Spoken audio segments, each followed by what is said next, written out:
Seattle, where they were wide awake for a change after being, in my opinion, sleepy earlier this season on the Rafael Devers situation. Who knows? That hasn't really turned out well for the Giants, so maybe they knew something I didn't know. And maybe they had their eyes on someone else all along, Nika, potentially. But the one thing I want to say about the Mariners is, unlike a lot of teams that were participating in the trade deadline festivities, the Mariners got active early and often and kind of stayed out of all the madness. When I say they got started early, Nika, they got started a week before the madness, and they made the first kind of big splash. I will say this is when the trade deadline officially started this year. This is when the clock started ticking down to 0. Okay. Because Josh Naylor, the Arizona Diamondbacks first baseman and the number 3 ranked hitter in batting average in the National League at the time he was traded, is now a Seattle Mariner. He becomes a corner infielder at first base for them. A huge upgrade. They, as you can see here, the full trade was they get Josh Naylor in exchange for Braden Garcia and Ashton Izzy. So Trident's up. This happened over a week ago now. So the Mariners strike early and strike first in this trading deadline. And it's probably one of the best ways to get started because you're setting the market that way a little bit, you know, Definitely. And I guess it's a better position to be in than waiting until someone else dictates the market for you, like the Padres did yesterday with Mason Miller. So good move here by the Mariners to upgrade first base. And well, they weren't done with the Diamondbacks yet, but more on that in a second, because before all the big deal went down, first they got this guy, left-handed pitcher Caleb Ferguson from the Pirates, in exchange for a minor leaguer right-handed pitcher Jeter Martinez. That's a great name, by the way. Probably named after Derek Jeter, don't you think? I think so. Well, the Mariners lose the great name, but they get the lefty that they need in their bullpen. This is the young man I watched pitch last night, and he was a horse. He looked like he was fired up to be in the Mariners, and he looked sharp. He's going to be a great fit for that pitching staff. If they had any holes or weaknesses, it was in the bullpen. Caleb Ferguson will join Matt Brash and, of course, Nunez, the closer. So they are loaded now. And good thing they are, because a lot of teams did not chase starting pitching as much as they might have in previous years. They chased relievers this year. The relievers were the bull market. So good move by the Mariners again to get the reliever they wanted a day before the madness started and not get into these behind the scenes bidding wars. Absolutely.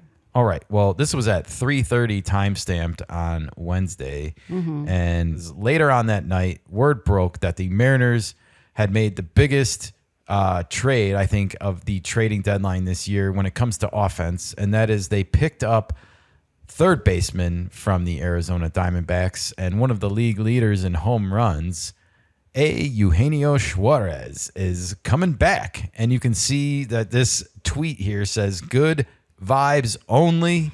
I'm still learning a little bit about this, but this is Eugenio's mantra from Seattle when he was already a Mariner for 2 seasons. He was. So he's coming back to the, familiar territories. Yeah, and there's a great behind-the-scenes story about how he was able to fly and reconnect with the team. We'll save that for another time, but nevertheless, he was able to get to San Francisco and fly out with the Mariners Wednesday night and get to Seattle and be there Thursday morning for their game yesterday and be in the lineup last night. He got a double, scored the first run of the game for the Mariners, and the fans were loving it, man. Of course. And I was loving it watching it. So really happy to see him back here. And you know who else is happy? I think Gino is happy, as we're going to call him from here on out. Let's take a look at this tweet, this little video tweet I captured. It says, "Gino's in the building, and he can't wait to see you tonight." Let's hear it, Nika. Hey, Mariners friends, Gino Suárez is back. Happy to be back here with you guys. I can't wait to see you outside. Good Mariners. Goodbyes only. Okay. I haven't heard Eugenio Suárez speak very much in my career of following baseball for the past 3 years. And I just want to say he has a great voice, great accent. I really enjoyed this message. And I'm going to try and live my life by good vibes only. Good from vibes here only? on out. Yeah, I don't want to be sending any bad vibes into the universe, bad energy. I want good vibes only, Nika. Oh, nice. Very nice. Yes. Good karma comes back your way that way. Hope so. Hope so. All right. And if it's Padres Mariners in the World Series, then that whole plan might just go to hell in a handbasket. But But at least one of the teams you like will win. hell, yeah, that's a good point. You know? And a team that's never won one would win. So there you see, we're going to end it here. That was last night's lineup. And what do you think, Nika? Have the Mariners done enough here with adding a bullpen and two big bats from the Diamondbacks to fill out their lineup and make a serious run at this thing? The time will tell for sure. Absolutely. But I think they have, because they may be helping Julio come to his own now. Be better. Yeah, Julio's got position. Julio's got Cal Raleigh, Randy Arozarena, and Josh Naylor, and Eugenio Suárez batting around him on this lineup card. That's protection. Right. So, yeah, no excuses. He's been heating up, so hopefully that continues. But yeah, the Mariners are a solid baseball team. They have the pitching. They haven't been as sharp this year, but there's also been some injuries. They're starting to get healthy. George Kirby was great last night. He shut out the Rangers at home. Look out. They have new management They do. and hitting coaches. Yeah, and if you remember, like, we've been harping on them to get a third baseman for a long time. And There we go. that they brought back someone, like, we were really harping on them for not getting Devers. And I said that maybe at the beginning of this segment. I don't remember now, but I will circle back to that point now and say maybe they did have their eye on Eugenio all along as bringing him back this year. The Mariners had draft capital to trade or prospect capital to trade, I should say. I don't know if they cashed in as much as they should have here, and taken a bigger swing like the Padres, but a lot of GMs lack the guts to do that like the Padres did. And, to be fair, AJ continues to find a way with San Diego and replenishing and getting prospects that other teams want. I just don't know if other teams like the Cubs and Mariners are prospect clutching, like pearls a little bit. So, Well, I hope they did enough. I like Cole Young in the lineup. I like that they have young players and veterans on this team. And I think they are built with their starters and their bullpen now to go deep.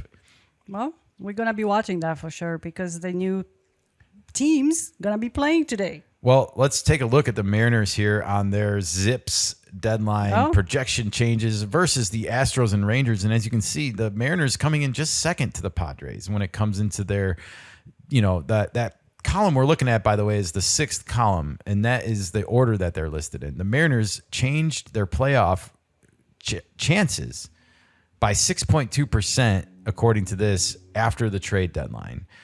The Padres, of course, went up 12.2%. They were at 76% before, now 88%. So a 7 out of 8 chance for the Padres, and the Mariners now a 7 out of 10 chance approximately. So looking good for both of these two to get to the postseason, and that makes me happy, Nika. Well, you're supposed to improve after the trade deadline. So they both of the teams improve. Definitely. Now, the Astros were already looking like they were headed to the postseason, 96.2. And to be fair, they still have a 4 out of 5 chance after this of winning the division. Pretty similar there to San Diego, and giving the Mariners and the Padres both a 1 out of 5 chance to win the West in their respective league, American and National. But the Rangers, as you can see, are the big kind of losers here at the trade deadline, because they had a 37.4% chance of making the playoffs before the trade deadline and just a 37.9%. So only going up by 0.5%, and still just less than 4 out of 10 times they run these projections, they make the playoffs, Nika. So, yeah, the Rangers, we'll have to see how this all plays out. But the Mariners, a statement game last night with a 6-0 win over the Rangers at home, and they have 3 more to play this weekend. Oh, it's a 4-game series. Oh, yeah. Rough. So we'll see how it plays out. And the Rangers could be having buyer's remorse very shortly if they They weren't split this series. Sure, but they weren't the biggest spenders at the trade deadline. They did make some moves, the Rangers. So, yep, they did, but not enough according to the Fangraphs deadline projection changes here. The Zips. The Zips? The Zips. All right. Let's see how the Zips turn out in 2 weeks. All right. Well, we're going to zip it along and zip on to the next team in our segments, and we'll see you over on the flip side, folks.